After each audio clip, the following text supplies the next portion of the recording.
svete, kde som strávila 10 rokov. V rámci toho som pôsobila asi 6 rokov a potom ešte, keď som skončila po 10 rokoch, tak som išla pracovať do firmy, ktorá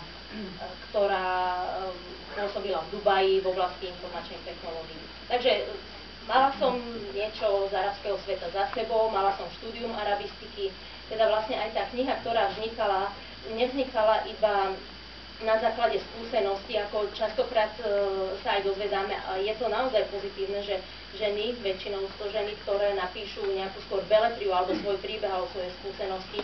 Je to úžasné, že to dajú na papier. A ja som teda dala na papier to, čo som zažila, ale na základe tých skúseností, ktoré som mala, teda vyštudovala som tú arabistiku, islamistiku, teda že pozerala som sa na danú spoločnosť aj zo spodu, z hĺbky, a tým, že som bola už jazykovo vybavená rovno, keď som išla do týchto krajín, tak mi to iba pomohlo a vedela som, že na čo sa mám zamerať.